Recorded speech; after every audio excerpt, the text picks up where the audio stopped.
ಎಲ್ಲರಿಗೂ ತಗೊಂಡೋಗಿ ಬಿಡೋದಿಲ್ಲ.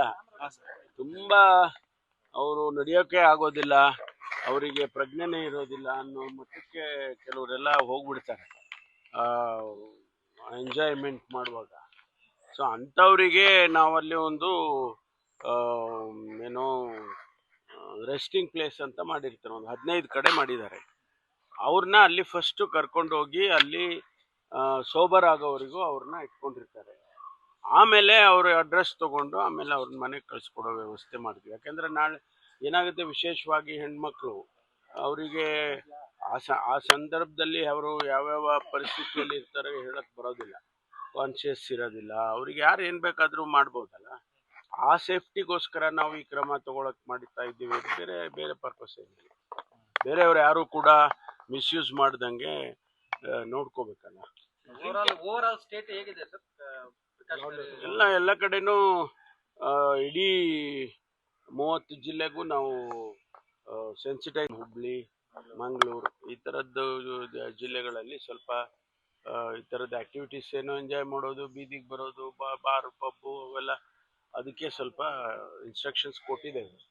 ವಿಶೇಷವಾಗಿ ಬೆಂಗಳೂರಿನಲ್ಲಿ ತಮ್ಗೆ ಗೊತ್ತಿದ್ದಂಗೆ ಪ್ರತಿ ವರ್ಷ ಭಾಳಷ್ಟು ಜನ ಹೊರಗಿನಿಂದ ಬರ್ತಾರೆ.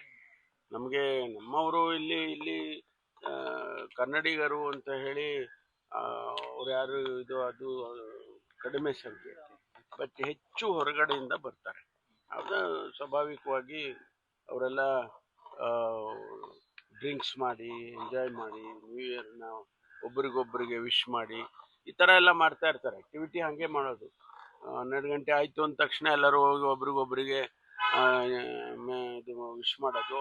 ಆ ಟೈಮ್ನಲ್ಲಿ ಸ್ವಲ್ಪ ಹೆಚ್ಚು ಜನ ಸೇರಿದಾಗ ತಳ್ಳಾಡೋದು ಅದು ಇದು ಎಲ್ಲ ಆಗುತ್ತೆ. ಅದಕ್ಕೋಸ್ಕರ ನಾವು ಹೆಚ್ಚು ಸೀರಿಯಸ್ ಆಗಿ ತಗೊಳ್ತೀವಿ. ಡ್ರಿಂಕ್ ಅಂಡ್ ಡ್ರೈವ್ ಮಾಡೋದಿಲ್ಲ. ಒಂದು 150-160 ಕಡೆ ಚೆಕ್ ಮಾಡೋದಕ್ಕೆ ಸ್ಪಾಟ್ಗಳಲ್ಲಿ ಐಡೆಂಟಿಫೈ ಮಾಡಿದ್ದಾರೆ. ಅಲ್ಲಿ ಸರ್ಟನ್ ಲೆವೆಲ್ವರೆಗೂ ಅಲೋ ಮಾಡ್ತಾರಲ್ವಾ. ಅದು ಬಿಯಾಂಡ್ ದಟ್ ಹೋದಾಗ ಸ್ವಲ್ಪ ಕಷ್ಟ, ಅವರು ಡ್ರೈವ್ ಮಾಡೋದಕ್ಕೆ ಕಷ್ಟ, ರಿಫ್ಲೆಕ್ಸಸ್ ಇರೋದಿಲ್ಲ. ಈ ಥರದ್ದೆಲ್ಲ ಅವಾಗೆಲ್ಲೋ ಆಕ್ಸಿಡೆಂಟ್ ಆಗುತ್ತೆ.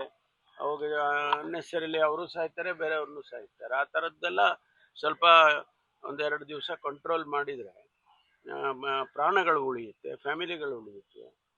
ಅದಕ್ಕೋಸ್ಕರ ನಾವು ಇಷ್ಟೆಲ್ಲ ಮಾಡಬೇಕಾಗ್ತದೆ. ಆಮೇಲೆ ಹೆಚ್ಚು ಜನ ಸೇರಿದಾಗ ಸ್ವಾಭಾವಿಕವಾಗಿ ಬೇರೆ ಬೇರೆ ಆ್ಯಂಗಲಲ್ಲೂ ನೋಡಬೇಕಲ್ಲ. ನಮಗೆ ಟೆರರಿಸ್ಟ್ ಆ್ಯಂಗಲಲ್ಲಿ ನೋಡಬೇಕು ಅಥವಾ ಬೇರೆ ಬೇರೆ ಆ್ಯಂಗಲಲ್ಲೆಲ್ಲ ನೋಡಬೇಕು. ಅದೆಲ್ಲ ಅನುಭವದ ಮೇಲೆ ಬೆಂಗಳೂರು ಪೊಲೀಸ್ನವರು ಕ್ರಮ ತಗೊಳ್ಳೋದಕ್ಕೆ ಮುಂದಾಗಿದ್ದಾರೆ. ಪೊಲೀಸ್ ಜೊತೆ ವಾಗ್ವಾದಕ್ಕೂ ಕೂಡ ಹಿಡಿತಾರೆ ಸರ್, ಕೊಡಬೇಕು. ಹೌದು, ಅದಕ್ಕೆ ನಾವು ಭಾಳ ಸ್ಟ್ರಿಕ್ಟಾಗಿ ಬಾಡಿ ಓರ್ನ್ ಕ್ಯಾಮ್ರಾಗಳು ಹಾಕೊಳ್ಳೇಬೇಕು ಅಂತ ಹೇಳಿದ್ದೇವೆ. ಬಾಡಿ ಓರ್ನ್ ಕ್ಯಾಮ್ರಾದಲ್ಲಿ ಎಲ್ಲ ರೆಕಾರ್ಡ್ ಆಗುತ್ತೆ. ಆಮೇಲೆ it will directly connect to command centre. ಅಲ್ಲಿಂದ ನೋಡ್ತಾರೆ. ಅವಾಗ ಎಕ್ಸ್ಟ್ರಾ ಫೋರ್ಸು ಬೇಕಾದರೆ ಕಳಿಸ್ಕೊಡ್ತಾರೆ. ಎಲ್ಲ ಸೈಂಟಿಫಿಕ್ ಆಗಿ ಸಿಸ್ಟಮ್ಯಾಟಿಕ್ ಆಗಿ ಮಾಡಿದ್ದಾರೆ. ಈ ಬಾರಿ ಬೆಳಗ್ಗೆಯಿಂದನೇ ಬಾರ್ಗಳೆಲ್ಲ ಓಪನ್ ಮಾಡಿದ್ದಾರೆ ಅಂತ. ಅವರಿಗೆ ಟೈಮಿಂಗ್ ಇದೆ ಅಲ್ವಾ, ಆ ಟೈಮಿಂಗ್ ಪ್ರಕಾರ ನಡ್ಕೊಳ್ಬೇಕು. ಅವರು 1 ಗಂಟೆ ರಾತ್ರಿಗೆ ಮುಚ್ಚಬೇಕು ಅಂತ ಹೇಳಿರ್ತಾರೆ. 1 ಗಂಟೆ ರಾತ್ರಿಗೆ ಮುಚ್ಚಬೇಕು. ಮುಚ್ಚಲಿಲ್ಲ ಅಂದರೆ ಅವ್ರ ಮೇಲೆ ಕೇಸ್ ಆಗುತ್ತೆ.